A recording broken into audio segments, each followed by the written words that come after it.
So last month, Harrison was able to get a VNC session on Darren's computer using Metasploit.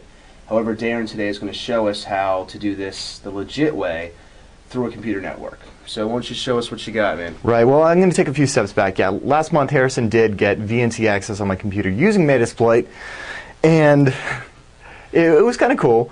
But what I've done is I've dug in, and this is one of these tools that I use to administrate a huge network of computers, and it comes in a lot handy.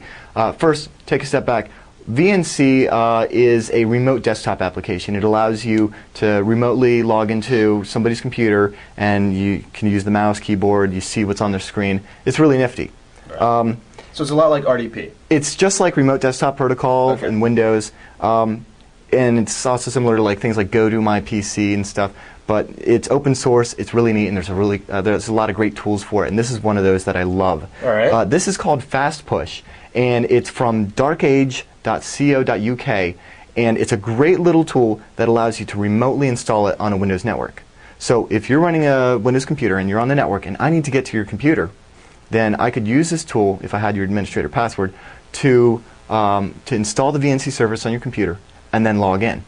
Okay, I'm going to show you how it's done. It's really simple. All right. So here we go. We've got Fast Push open. This is just extract the zip, throw it in the root, and it supports a lot of different VNC distributions. There's the regular real VNC, various versions of that, as well as Ultra VNC, ZVNC, and my favorite, Tight VNC. Now, see, that's where I have a little question for you. I don't really know a lot about the different VNCs. So why don't you give me a little idea of users like myself? Well, there's the real VNC, which is the original one created by AT&T Labs. Okay. There's Tight VNC, which is kind of like a spin-off on that. And each VNC distribution kind of has its own little spin on VNC. Tight VNC is really cool because it has like JPEG compression. So if you're on a slower network, it may not look as good, but it'll allow you to get the job done a lot quicker. Gotcha. And then ZVNC and Ultra VNC have their own little features, but I mainly just stick to the real distribution and the tight distribution. All right. Okay? Gotcha. And so we've extracted everything here, so we'll go over to a command prompt. And it's real simple. The command is fast push 8 or FP8, and that'll bring up this nice little splash screen here where we can set our options. It's pretty easy. We just enter in an IP address of the computer on the network that we want to install it on. So in this case, it's 192.168.1.139, and then we're going to give it. We're going to tell it what version of VNC we want to install. In this case, it's going to be Real 337, and then we need to give it a username, and that would be administrator.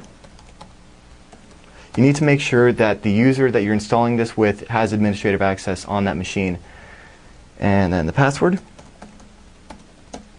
And then we're going to give it, we're going to say PWD, and this will be the password for the VNC server. So I'm just going to call it test. Okay, so press enter.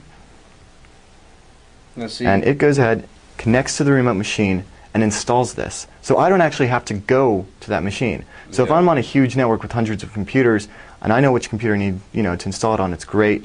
Or from a programmer standpoint, I could see what you just did, get all of what I need, all of the computers if I want to install all at one time and do it's great. Job, right? Yeah, I could create a job to install on all the machines across the network if you have the administrator password for all of those, and it makes systems administration a breeze.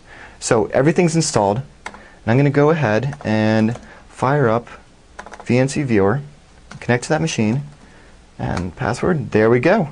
Wow. And that was slick. That was really. And now I'm on my machine at home. I like that. It's really, really cool.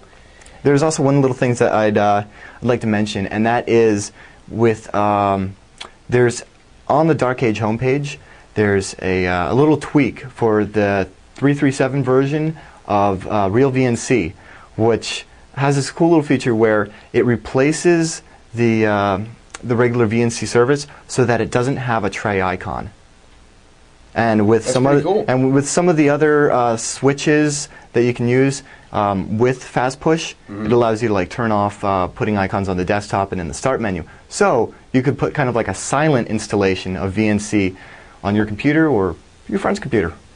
That is really awesome. I really appreciate that. I've learned a little something new. If you guys are interested in learning more about this, make sure you visit the show notes, and we will see you there.